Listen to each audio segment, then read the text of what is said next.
क्या आप जानते हो कि ETF की प्राइस होती है वो हर बाय सेकंड चेंज होती रहती है, वो भी शेयर के जैसे ही।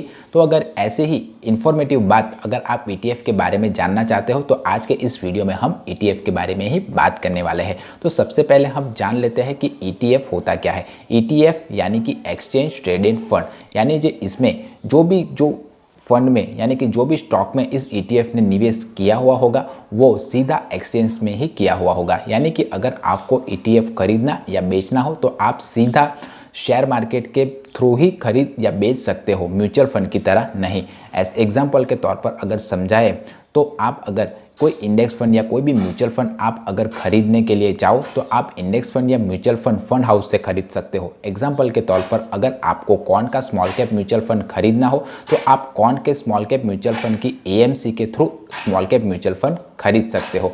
उसके बिहाफ पर आपको यूनिट्स अलॉट हो जाएंगे। पर अगर आपको ETF खरीदनी हो तो आप ETF को किसी AMC के थ्रू या किसी ब्रोकरेज हाउस के थ्रू नहीं खरीद पाओगे। एग्जाम्पल के तौर पर अगर आपको SBI का शेयर खरीदना हो तो आप SBI बैंक में जाकर वो शेयर नहीं खरीद पाओगे, आपको सीधा स्टॉक मार्केट से ही SBI का शेयर खरीदना पड़ेगा। वैसे ही अगर आपको ETF को खरीदना हो तो आप किसी भी AMC के थ्रू नहीं खरीद पाओगे, आप सीधा उसको आपको स्टॉक मार्केट के थ्रू ही खरीदना पड़ेगा। तो ये ETF का एक बेनिफिट है। और दूसरा बेनिफिट ये है कि ETF में आप रियल टाइम का डेटा आप देख सकते हो। जैसे कि म्यूचुअल फंड में जो आपकी प्राइस होती है वो 1 डे के लिए फिक्स हो जाती है, पर ETF में आपको रियल टाइम में प्राइस फ्लक्चुएट होती दिख जाएगी, वो भी चार्ट्स में। आप रियल टाइम अगर आप ETF को खरीद या बेचना चाहते हो तो आप इजीली ETF को खरीद या बेच सकते हो। यही बेनिफिट है म्यूचुअल फंड की तुलना में।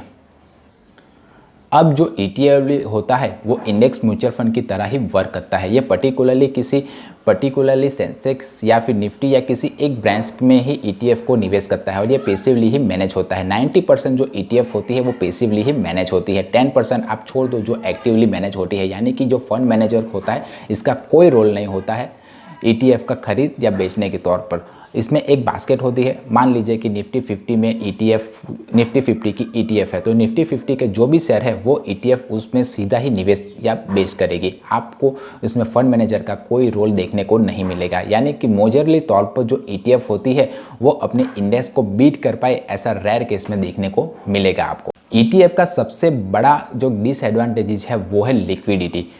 एग्जाम्पल के तौर पर अगर जो इंडेक्स म्यूचुअल फंड होता है उसको आप अगर बेचना चाहो तो आप AMC में सीधा ऑर्डर लगा सकते हो कि मुझे मेरे इतने यूनिट्स बेचने हैं, तो AMC उतने यूनिट्स के शेयर बेच देगी और आपको आपके पैसे दे देगी। पर ETF के मामले में ऐसा नहीं है। ETF यानी कि एक्सचेंज ट्रेडेड फंड, यानी अगर आप अपनी ETF को शेयर बाजार में बेचने के लिए जाओगे तो उसके सामने उसको खरीदने के लिए दूसरा ऑप्शन या बायर होना चाहिए, तभी आप अपनी ETF को बेच पाओगे।